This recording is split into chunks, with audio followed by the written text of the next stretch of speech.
Halo, jumpa lagi dengan Belanja Saham Beda. Bersama saya Usman Hidayat. Assalamualaikum warahmatullahi wabarakatuh. Apa kabar Bapak-bapak, Ibu-ibu, teman-teman sekalian? Baik-baik ya. Di hari libur ini saya menyajikan sebuah materi yang berbeda dengan hari-hari biasa, hari-hari kerja ya.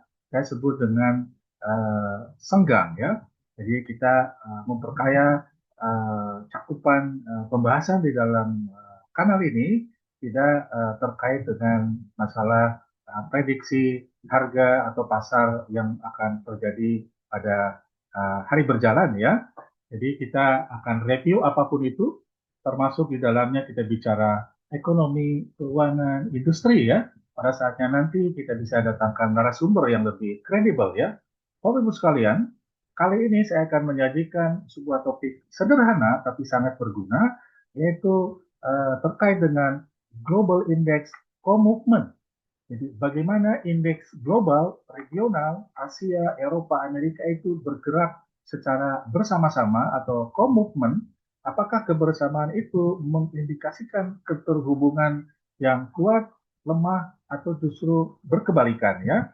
Apakah Dow Jones, DAX yang selama ini saya sampaikan setiap hari itu memang benar memiliki kekuatan hubungan dengan IHSG?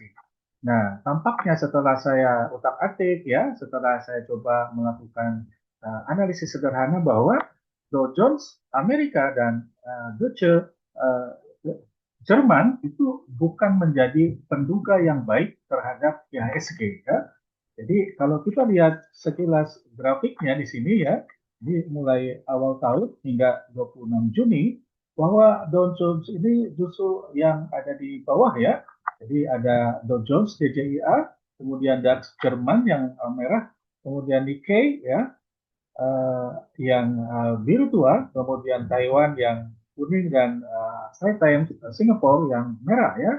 Jadi terlihat bahwa dalam sebulan terakhir justru yang dominan mempengaruhi IHSG atau yang bergerak mengiringi atau mendahului ya IHSG yang closing price-nya atau closing index-nya itu memiliki keterkaitan yang erat adalah indeks Taiwan dan indeks Singapura, termasuk di dalamnya indeks Nikkei ya. Mari kita lihat rinciannya ya. Ya, saya kira ini disclaimer Bapak Ibu sudah sering baca ya, tolong dibaca secara seksama. Nah, jadi dalam sebulan terakhir dan ini adalah uh, korelasi bergerak ya, moving correlation ya. Jadi kalau selama ini kita sering mendengar moving average, jadi rata-rata bergerak harga saham ini moving correlation. Jadi 21 hari atau 1 bulan ya. Terlihat dari awal tahun korelasi IHSG dengan indeks global ini relatif rendah. Kemudian yang tinggi ini relatif dibanding yang lain adalah indeks Nikkei bersamaan dengan indeks Singapura sampai pada sebulan terakhir, 21 hari terakhir, semestinya atau seyogyanya kita memperhatikan pergerakan atau perubahan indeks Singapura, indeks Taiwan, dan indeks Nikkei yang bisa menjadi semacam movernya gitu ya. Nah, bagaimana ini besarannya? Bagaimana besarannya ya? Nah, dalam 21 hari terakhir, ya, ini memang terlihat dari grafis dan angka, ya, korelasi tertinggi adalah indeks Singapura. Yang kedua adalah indeks Taiwan, ya, dan yang ketiga indeks Nikkei, ya, indeks Nikkei dan seterusnya. Kospi ke bawah ini tidak besar, ya, tidak atau kurang bisa dihandalkan. Jadi Bapak Ibu bisa membaca secara vertikal kolom, atau bisa membaca secara horizontal, ya. Demikian juga untuk indeks yang lain terhadap indeks sekitarnya ya. Katakan Dow Jones memiliki hubungan erat dengan Shanghai ya atau Taiwan. Namun keratan hubungan itu hanya sekitar 35-37% ya, relatif rendah. Yang dekat mungkin dengan Jerman DAX ya. Jadi karena mungkin setelah Eropa adalah Amerika ya, bursa itu dibuka dan seterusnya waktu sekalian. Kemudian dalam 63 hari terakhir atau 3 bulan terakhir, tampak bahwa indeks Singapura konsisten memiliki hubungan korelasi yang kuat dengan indeks IHSG, disusul dengan Kospi ya dan Nikkei serta Taiwan ya. Jadi Korea Selatan Kospi ini indeks ini memiliki keterhubungan yang relatif kuat dalam 3 bulan terakhir. Namun dia dalam sebulan terakhir Kospi hanya memiliki korelasi kekuatan dan arah uh, hubungannya dengan IHSG hanya 0,23 ya. Ini menurut pendapat saya terkait dengan pergantian presiden dan pergolakan politik dalam negeri Korea ya, sehingga dalam sebulan terakhir tampaknya pasar IHSG itu tidak memperhatikan perubahan yang ada di Korea ya. Jadi kembali kita akan memperhatikan perubahan indeks Singapura ya, indeks Singapura, Taiwan dan Nikkei ya. Nah, bagaimana caranya ya? Pertama, memang yang pertama kali dibuka adalah indeks Nikkei ya. Nikkei itu dibuka jam 9 waktu Tokyo atau 2 jam lebih awal dibanding WIB ya. Jadi kalau kita buka jam 9, jam 7 pagi kita sudah bisa melihat pembukaan pasar di Nikkei ya. Yang kedua adalah Taiwan. Taiwan dibuka seingat saya itu 1 bulan lebih awal dibanding bursa Indonesia ya, bursa Jakarta. Jadi kalau Taiwan dibuka itu berkena anak jam 9 juga waktu Taiwan, kita jam 8. Jadi Bapak Ibu setelah melihat indeks Nikkei, lihatlah indeks Taiwan. Kemudian yang terakhir indeks Singapura.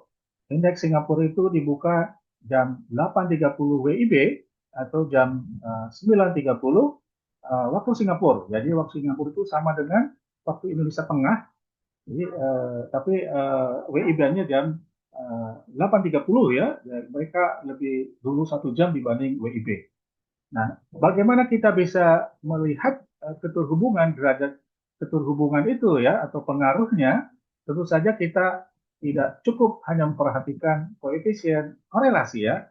Nah, saya coba utak-atik sedikit menggunakan pemodelan kuantitatif sederhana menggunakan regresi linear sederhana Bapak Ibu ya. Nah, kalau kita gunakan data 63 hari terakhir, ya, kenapa 63 hari terakhir? Supaya lebih bisa mencakup ketersebaran data, Bu ya. Kalau 23 hari rasa-rasanya kurang memenuhi unsur-unsur atau kaidah-kaidah statistik ya. Meskipun 63 hari terakhir juga regresi ini belum tentu memenuhi kaidah-kaidah uji yang namanya uji asumsi klasik di dalam regresi linear sederhana. Tapi bukan saya mengesampingkan itu, namun untuk tujuan di market, tujuan di dunia praktek, rasanya kita hanya ingin membaca arahnya ya. Nah, magnitudenya atau betanya, mari kita lihat ya. Itu pun kita coba pelajari ya. Jadi penduga beta regresor IHSG. Jadi sejauh mana Nikkei bisa mempengaruhi indeks IHSG pada hari yang bersangkutan. Ternyata betanya cuma 0,51. Jadi kalau Nikkei ditutup menguat 0,51%, ya maaf, kalau Nikkei ditutup menguat atau melemah 1%, ya maka indeks IHSG kemungkinan akan ditutup 0,51% plus minus ya. Nah ini derajat keyakinannya, confidence levelnya adalah bintang 3, artinya errornya cuma 1%. 99% kita percaya terhadap equation ini, persamaan ini ya. Namun demikian, persamaan ini hanya bisa menjelaskan atau perubahan Nikkei, variasi nilai Nikkei, perubahan Nikkei itu hanya menjelaskan 48% dari perubahan IHSG. Jadi ini adalah tingkat kehandalan sebuah persamaan regresi ya, R square ya. R square kalau akar kuadrat dari R square adalah R. R itu tiada lain adalah koefisien korelasi ya untuk 63 hari.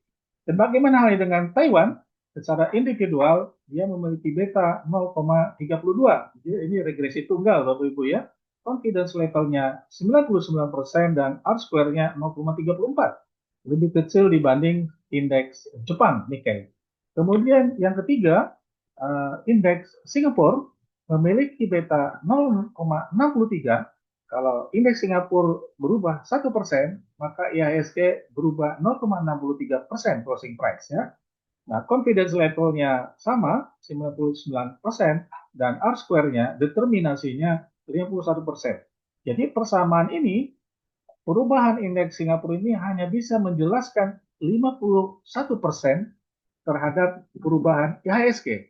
Jadi masih ada 49% kejadian ya IHSG yang bisa atau yang tidak bisa dijelaskan oleh indeks Singapura atau yang dijelaskan oleh indeks-indeks atau event atau isu di luar indeks Singapura ya. Ya, itulah menariknya di sini ya, statistik atau pasar modal ya. Nah, saya kira determinasi itu tidak hanya pasar modal, Bapak Ibu ya, dalam perusahaan regresi rasanya sulit sekali memperoleh kehandalan model ya. Jadi yang kita pegang adalah arahnya ya, arahnya. Kemudian kalau kita menggunakan regresi berganda dengan melibatkan Nikkei dan Taiwan bersama-sama, Nikkei memiliki beta 0,40 dan Taiwan memiliki beta 0,14. Jadi ini beta 1, beta 2, ya tampak bahwa Nikkei masih sangat signifikan, sementara Taiwan signifikan. Jadi confidence levelnya hanya sekitar 95% dan tingkat kehandalannya adalah 0,52 ya. Jadi hanya 52% yang bisa menjelaskan perubahan IHSG ya. 48% dijelaskan oleh faktor lainnya. Bagaimana kalau ketiga parameter ini ya, variable ini kita terapkan bersama-sama ya. Jadi beta satunya Nikkei 0,2, Taiwan 0,1 dan Singapura 0,3 ya. Ya, ketiga-tiganya ini kalau kita gunakan persamaan kelima ini ya, derajat keyakinannya, confidence levelnya hanya satu ya, hanya satu bintang atau 90%. Jadi Bapak bisa gunakan kelima-limanya tergantung pengalaman penerapannya ya. Jadi bisa dicoba setiap hari, setiap akhir hari bursa digunakan ini benar nggak gitu ya. Jadi umpamanya dari yang ketiga ini ya, yang ketiga ini katakan ya secara mudahnya ya, kalau Nikkei, Taiwan, Singapura sama-sama berubah 1%, maka IHSG akan berubah 0,2% ditambah 0,1% yaitu 0,3% dan 0,3%, 0,6%. Secara statistik ya, meskipun ini probabilitasnya hanya 95%, IHSG akan berubah sebesar 0,6%. Kalau ternyata di akhir hari IHSG berubahnya hanya 0,3%, hanya 0,4%, nah berarti angka itu di luar dari angka 0,54%. Di angka 0,48% yang Bapak Ibu harus bisa mencari penjelasan kenapa perbedaan itu terjadi ya.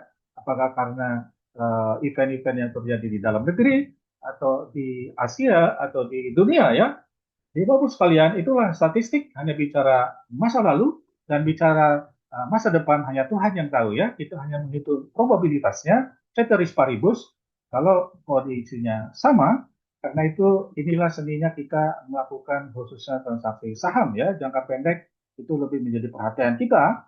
Dan satu hal yang perlu saya garis bawahi adalah tetap kita menggunakan rasionalitas, kita gunakan cara berpikir, kita kedepankan thinking dibanding feeling ya. Jadi kita boleh melibatkan feeling sesuai pengalaman kita di bursa, tapi yang pertama diketengahkan adalah bagaimana cara berpikir kita ya. Feeling itu nomor dua setelah thinking, dan setelah feeling baru kita bicara tentang tools ya, alat analisisnya. Ada technical analysis, fundamental analysis, termasuk analisis statistik seperti ini hanya sebagai alat untuk membantu Bapak Ibu sekalian ya, untuk menjawab apa yang terjadi di pasar yang paling aktual. Demikian Bapak Ibu sekalian yang bisa saya sampaikan, mudah-mudahan bermanfaat. Ya, terima kasih sudah menonton video saya. Sampai jumpa di lain kesempatan dan mohon sebarkan informasi kanal ini kepada pihak lain, pada komunitas Bapak Ibu, pada teman-teman. Mudah-mudahan menjadi semacam amal jariah kita bersama. Saya tutup. Assalamualaikum warahmatullahi wabarakatuh.